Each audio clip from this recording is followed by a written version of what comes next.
You know, being a Halo fan, you would think that by now I am completely used to my favorite video games having their identities completely stripped away from them, basically turning them into some other game that they are not. But oh boy. We had Dead Rising 4. As somebody that used to love games like Dead Rising 1, Dead Rising 2, or Dead Rising Off the Record just so much, I feel like this is a video that I just have to make. But if my experience isn't enough to persuade you, though, then you should probably just realize that I've covered wars, you know. Hello Beagles and salutations. My name is GlitchMasta, and I'm pissed. To put it simply, I hate what they turned Dead Rising 4 into. It's like that time when Vince Russo got creative control of WCW and then, well. I also want to pop this quick disclaimer up there. You know, first, I want to say that this is my opinion, although I'm sure a lot of other people share this opinion. But if you do so happen to love this game, then that's great. More power to you. Feel free to let me know why you agree or disagree with me in the comments below. Also, I will give credit where credit is due, right in the corner of where the image is, just like that Vince Russo image previously. And let's just remember this bad boy I'm going to have fade up right under the screen here. In addition, I just wanted to say that I might talk bad about Capcom Vancouver here and there. I do know that recently they did shut down, and I honestly hate how so many people had to lose their jobs. So I'm not going to be talking about stuff like that, though, as I really just want to focus on the art. And above all else, I want to focus on what they did to my baby, on what they did to my Dead Rising franchise. You know, back when you guys were called Blue Castle Games, you guys made a really good sequel with Dead Rising 2. You know, you didn't have to answer all of Otis's millions of calls to go and rescue this person or to just go over here and pick up his dry cleaning. You didn't have to use a magnifying glass to go and read the on-screen text. And I know it sounds like I'm starting to rage a little hard on Dead Rising 1, but honestly I'm not, because it should always happen to where the sequel just goes and takes the best of what the previous installments did, and then go improve upon the things that need to be fixed from that previous game. Dead Rising 1 was absolutely amazing, but that does not at all mean that it didn't have its fair share of problems. Same with 2, same with 3, and definitely with 4. But then you have Capcom Vancouver coming in with their hipster lead devs, and then their man buns, and their bad ideas for what makes it a Dead Rising game. And then they go and try and use Dead Rising 1 as a template for a game that literally does not feel like it came from that same world as the rest of the Dead Risings. Of the 3 games, is there one in particular you want to kind of point the team to with this game to say, let's kind of look more here and build off this? For us, I think we were really looking at our roots and going back to one. Bringing Frank back, it's the 10th anniversary, and we really wanted to recapture the original magic and bring it up to the level the game systems can do now. Alright, excuse me for 1 second while I go and hipsterify myself.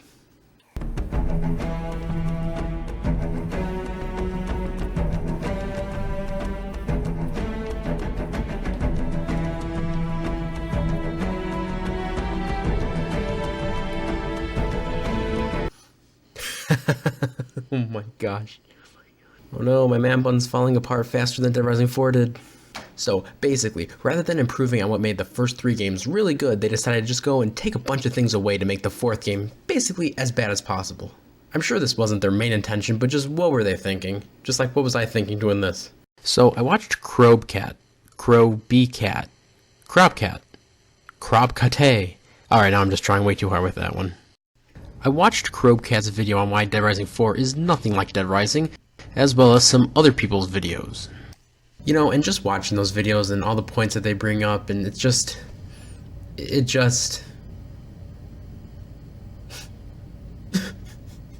Never again can we escort survivors.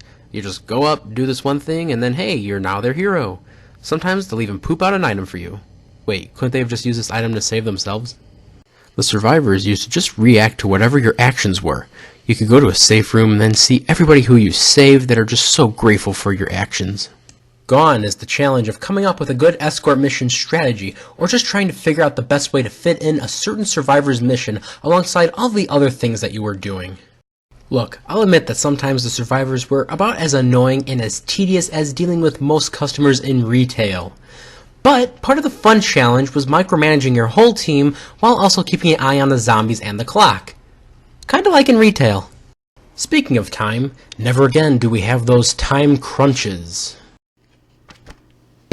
You see, kids, back in the day, the zombies and the psychopaths, they weren't your only enemies. Oh, no, no, no, no. See, you also had to fight the clock. Time that was just never on your side.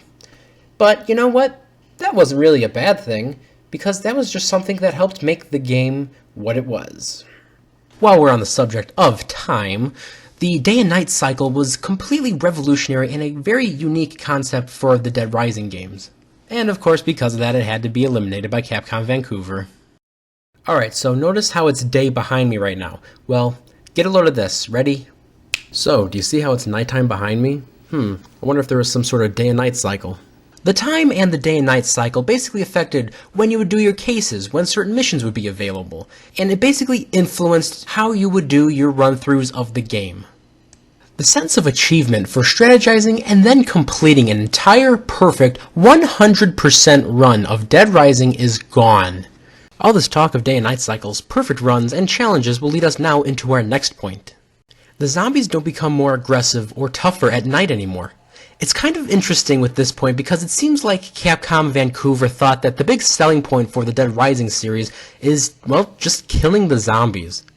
I love the amount of zombies on screen, don't get me wrong, but it just seems like they all mesh together way too much, and what visual peaks that this game did have, talking about 4, with the zombies, it just got completely lost by their lack of substance. Also, the jib effects really suck at 4 compared to the first freaking game. Speaking of something from the 4th game being considerably worse than the first game, Frank. Sure, he came back, and they say it's the same Frank, but he's not the same Frank that we all grew to respect and admire. He's got a whole new voice actor, something that nobody asked for, and on top of that, he's kind of an immature D-bag. We also lost some of the abilities to just have fun in the game.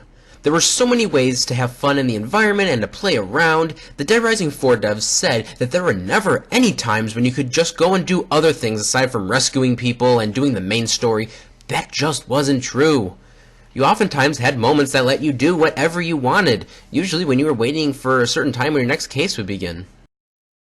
In the meantime, though, it was fun to just go to a bunch of different stores and then try and piece together the perfect outfit for your character. You could go and try and figure out the best weapon combination for your playstyle just by looking around. Seeing all of the small bits of attention to detail with weapon breaks and the zombies themselves was pretty cool. You could break apart bigger weapons like the mannequins into, well, smaller bits of mannequin that can still be used as weapons. You could take infinite objects like throwing objects, sporting equipment, or masks from the wall and then use them to make the zombies look silly or to make them fall. Speaking of things that we could play around with, food in Dead Rising 4 became instant health packs that you could access from the push of a button. Sure, it sounds great that it's more streamlined and all, but it's also less fun to play around with. I've always really loved the video game logic of how, like, food and drinks can help heal all your wounds. Kind of like your zombie attacks. So injured. That zombie got me.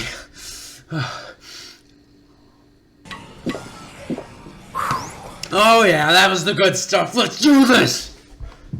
You can also find rotten foods in the garbage cans or uncooked foods in certain boxes.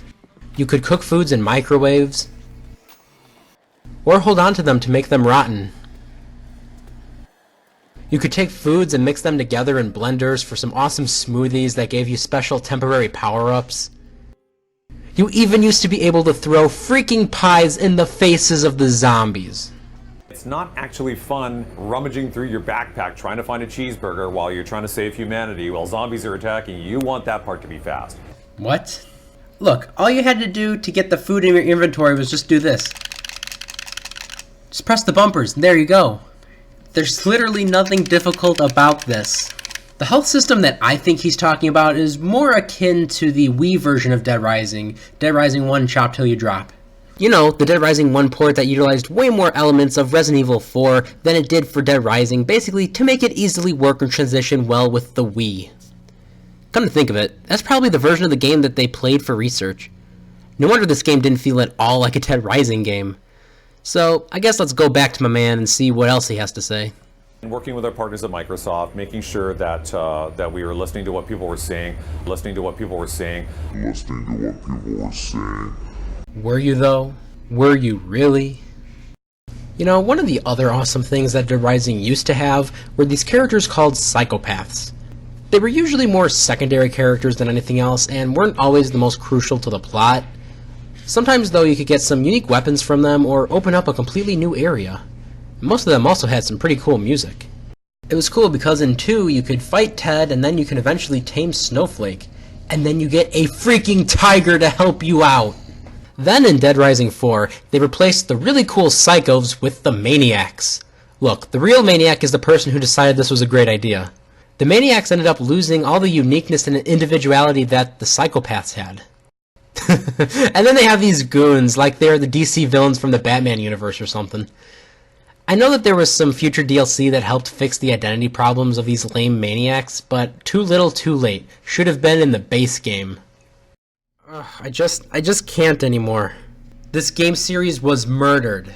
I think it's time to call upon the one cop that can save us all. What we do here is go back.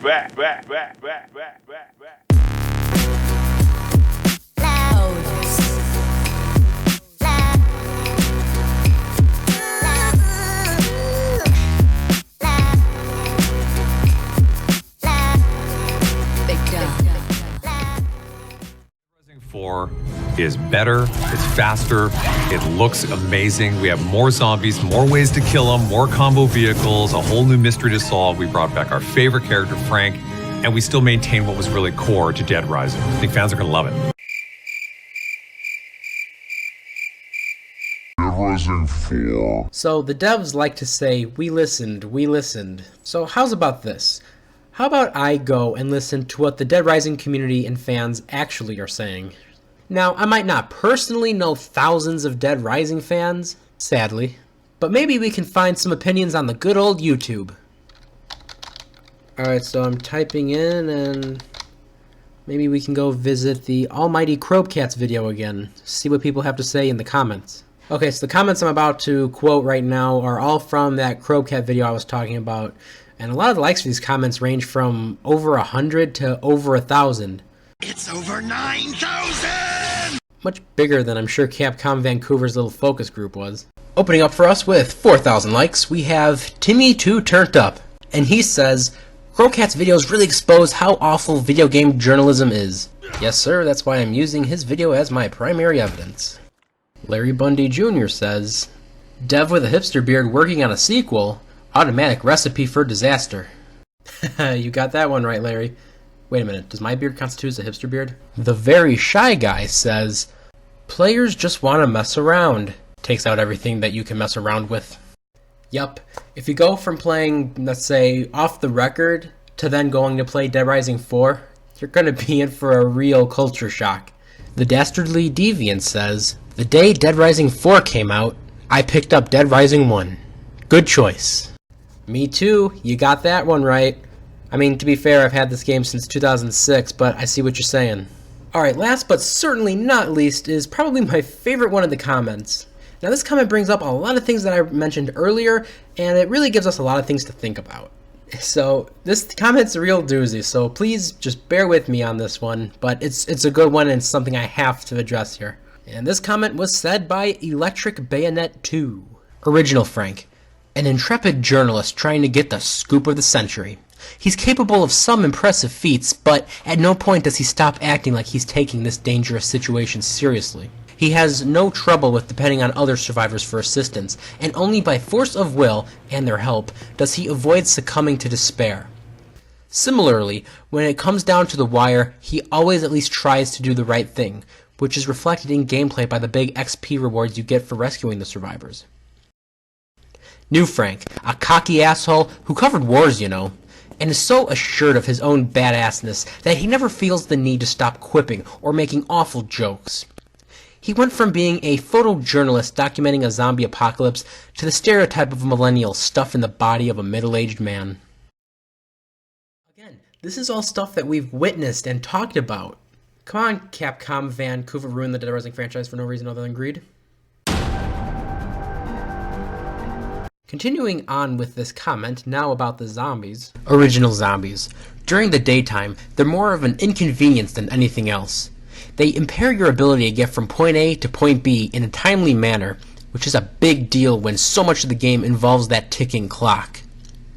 Getting the survivors back to the safe room was rewarding because it took real effort, and once they were there, well, they were there. You got to actually see the people whose lives you saved in addition to the XP rewards you got for getting them back. But at night, the zombies became a real threat.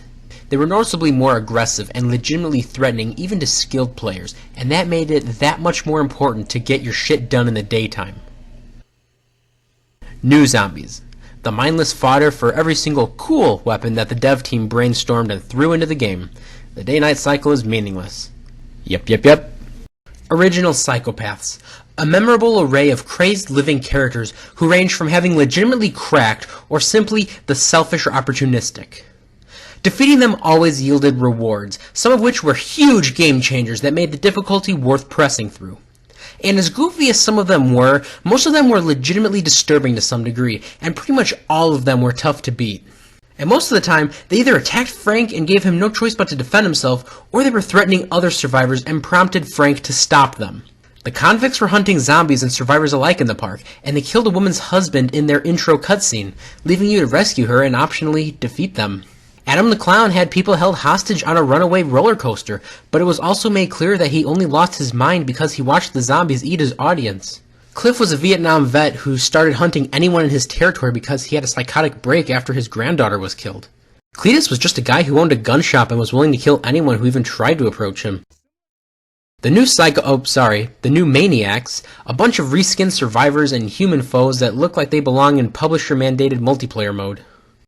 I literally could not have said it any better myself, Electric Bayonet 2. Please everyone, go right now to Crowbcat, give him a sub, give him some likes, and also give some subs and likes out to my favorite people who gave me some great comments that I was able to quote and share here. And so with that, I think we've honestly had a really good breakthrough. And with that, I think we covered everything that really disappointed us with Dead Rising 4. And not just that, but everything that made us cry.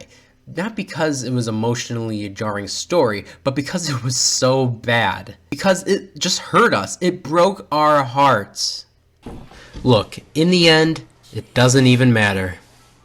The game came out, people hated it, the studio shut down. There's nothing more we can do. If the rights to the Dead Rising franchise are indeed acquired by another studio, then maybe, just maybe, we can go back to its true roots and make a Dead Rising game that is all about having fun, kicking ass, saving people, beating psychopaths, micromanaging through time crunches, and all sorts of awesome things that help make Dead Rising, well, into Dead Rising. A friend of mine told me about a comment they found on Reddit about Frank coming back for the next game, the real Frank, and he's sitting in a theater watching the end of Dead Rising 4 and revealing that Dead Rising 4 was really just a bad movie Frank was watching. Honestly, I think that's something we all feel and we can honestly hope for. And now, at this point in time, I want to hear from you. I want you to tell me how you felt about Dead Rising 4, especially compared to the rest of the games, and I want you to tell me in the comments below. Also, do not forget to leave a like, share this video, it did take a long time to make, subscribe to me, and, most importantly, pet a dog. All my sources, videos, and credits will be listed in the description below. Right before we wrap this up, I just want to say, my name is GlitchMasta, I miss you Dead Rising, I've covered wars you know, peace!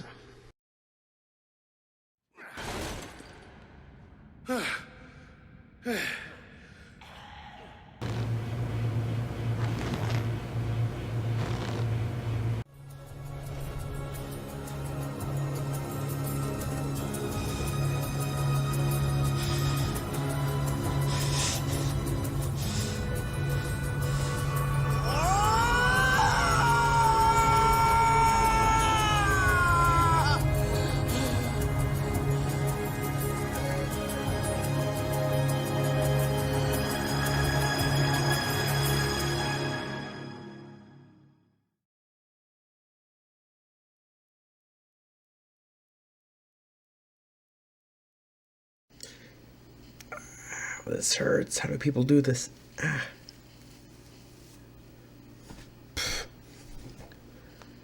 All right.